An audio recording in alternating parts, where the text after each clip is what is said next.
Do you ever look at your to-do list and just feel so overwhelmed you don't even want to start? That used to be my daily life. And to be totally honest, many days it still is because it can be really overwhelming. We have so much demanding our attention these days, and it can be exhausting to think about. Here's all the things that I need to get done. My name is Sarah Beth. I am a personal trainer and health coach. I lost 70 pounds before my first pregnancy and have lost so far combined 35 between my two postpartum periods. But I'm definitely still on this journey. I am really excited to share with you today my take on doing the bare minimum. So I feel like this is a concept that we talk about a lot that's like, the bare minimum is like an insult, right? Like you just did the bare minimum to get by. And that's something I think that's kind of this connotation that we have that it's like it means that you don't have a very good work ethic. Like if you're just doing the bare minimum, you're doing whatever you can to just get away with. And like it's almost like you're looking for excuses to not go all the way, to not do something perfectly. But that's the problem, right? It almost has this mindset of like we have to do something perfectly, or we can fall into this mindset of feeling like we have to do something perfectly, or else what's the point? It's this all or nothing thinking. And the problem with that is that when we aren't perfect, because it is a when, it's not an if, but when we aren't perfect, when we inevitably mess up or don't have the energy to go all the way, or something happens in our schedule and throws us off, then we end up feeling like crap about ourselves, right? This is the cycle that so many of us fall into. And this is the reason that we start a workout routine and then fall off after just a few weeks. This was like my story like 5 years ago. This is where I was in this constant cycle of start a new workout routine, stick with it for a couple of weeks maybe, and then keep paying my gym membership for for months before finally getting in, finally getting up the nerve to go in and cancel it. I did that so many times, and I've done that with my eating, and I've done that with different, like cleaning the house. I've fallen into that pattern many times, and it can be so easy to just kind of feel like if I can't do it this certain way, then there's no point in even trying. So today I want to talk about this idea of the bare minimum and why it is actually helpful for us. I look at bare minimum as here is what this is my goal of what I would like bare minimum want to accomplish every single day and feel successful.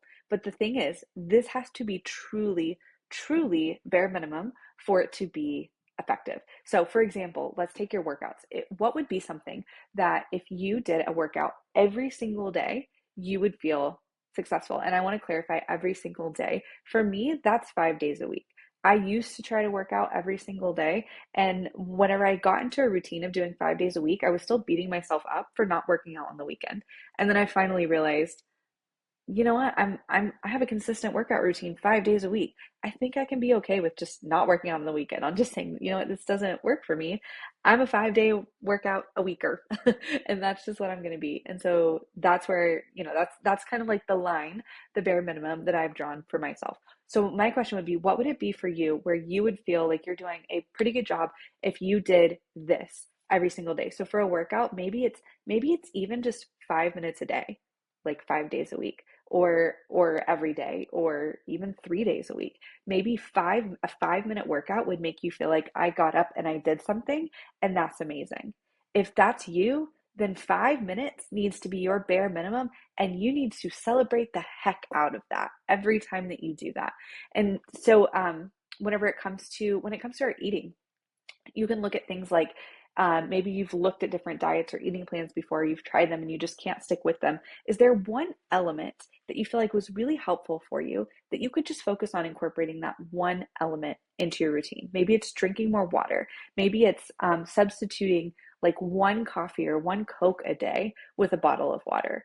Maybe it is, cutting back on certain carbs, or swapping them out so that you're having a higher quality, more complex carb instead of a simple carb that's just like breaking down and giving you that sugar spike and then it's gone. Like, what are some things that you've noticed have been really helpful for you in the past, and how can you incorporate that into your routine and start making that kind of your bare minimum, your this is what I'm going to commit to every single day? And I want to share with you an example of something that's been really helpful for me right now. So something I've been working on is managing my mental energy. It's been a process for many, many years, and I finally recently realized that I've kind of been living in this constant state of burnout, really. And so I've been addressing that, and I've been looking at how to get out of that. And one of the strategies that's been really helpful for me is taking everything that I've been teaching about working out and about eating healthy and applying it to my mental energy and my to-do list and the things that I'm doing around the house or just in my life from day to day.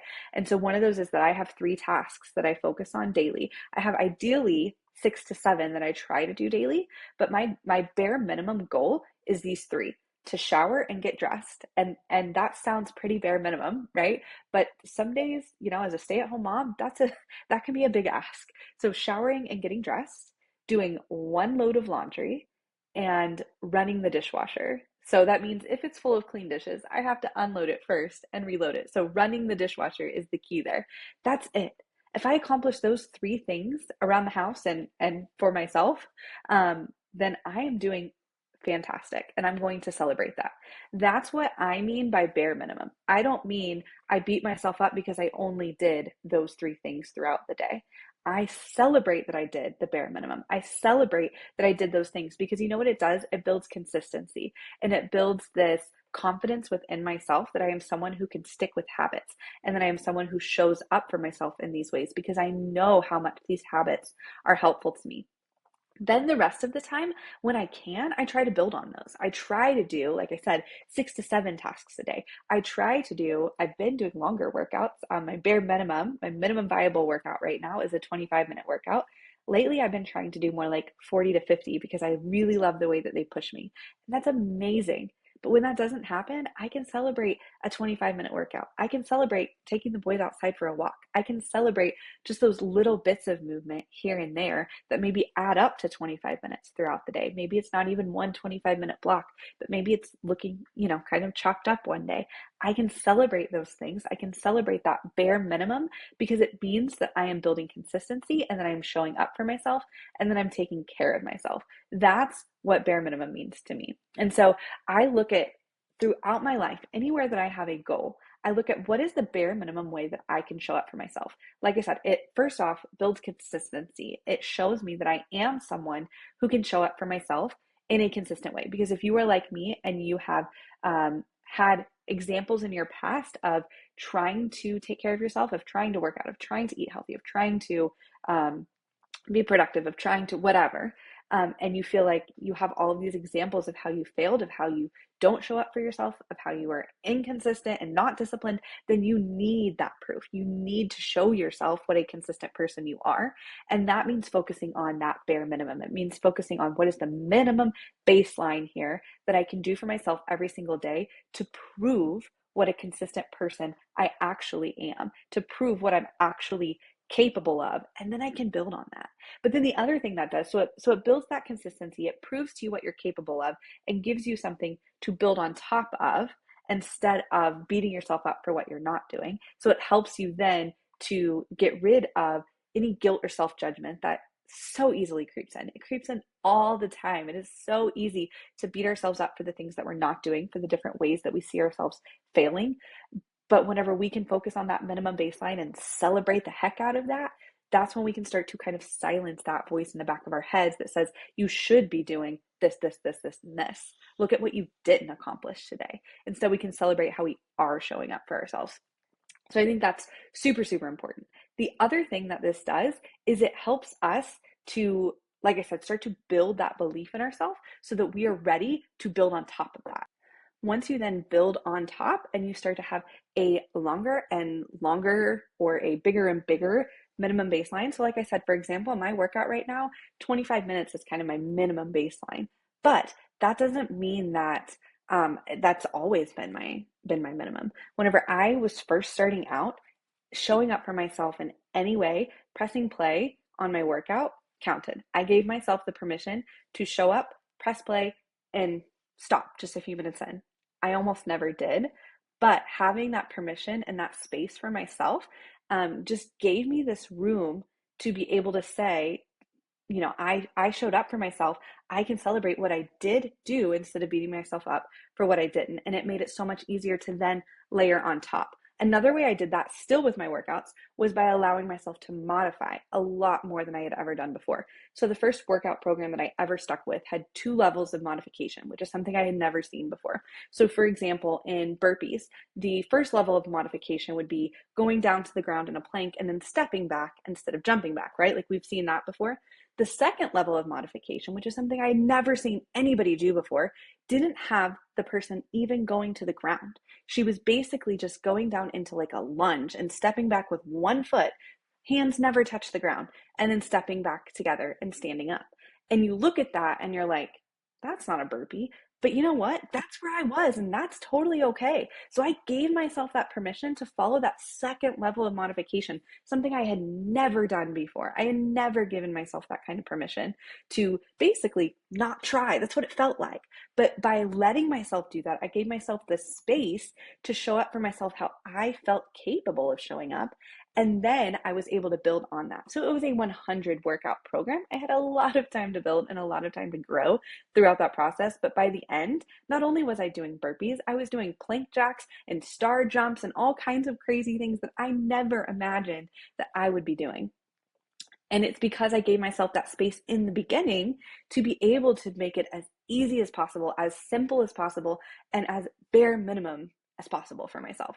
So the other thing that I love about this and where this has really been serving me lately is once you've built on that, then you maintain some sort of a bare minimum expectation for those days that you just don't have the energy, that you're just not able to show up. And so last week for me, this was when my husband and I were hit with a stomach bug at the same time, and it was miserable, and we were just surviving, right? And so showing up in a bare minimum way meant I was back to just focusing on that.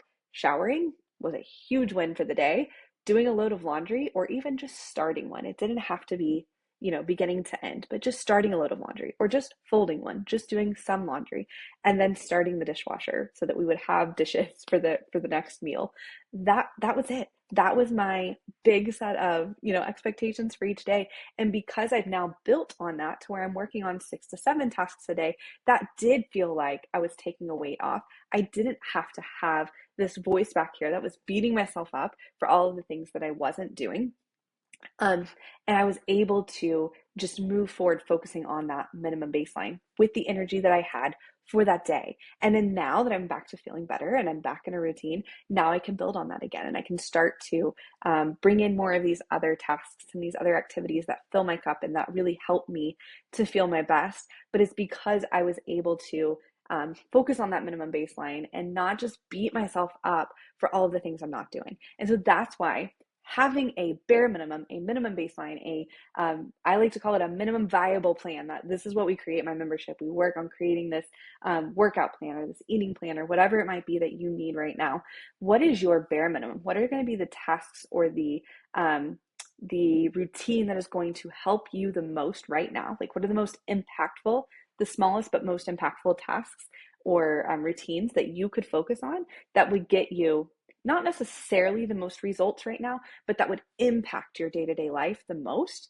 And what would happen if you could make that your bare minimum that you focused on every single day, and you could just focus on showing up for yourself in that way with consistency in order to know that eventually you're going to build on that. But for right now, just proving to yourself what an incredibly amazing, consistent person you are and that you care about showing up for yourself in that way. Like, how impactful would that be? So this is something that I'm going to be diving deeper into later this week. I'm hosting a weight loss journaling workshop, and we're really going to be talking a lot about this kind of bare minimum and how to figure out, like, I said the smallest but most impactful action. I think that part of this is really, really key. And so we're going to be kind of breaking down how to get there, how to kind of identify what those things are, what are some of the stories we tell ourselves around that to make it easier to once we recognize those stories, it makes it easier to just kind of take action on them, and then kind of formulating a plan for moving forward, for tracking that so that you know you're actually doing that and using that as proof that you are a consistent person and that you can then later build on so that you actually see results. So it's going to be really, really impactful. And I absolutely cannot wait to share it. So if you're interested in that, the link is below, and I will see you on Thursday.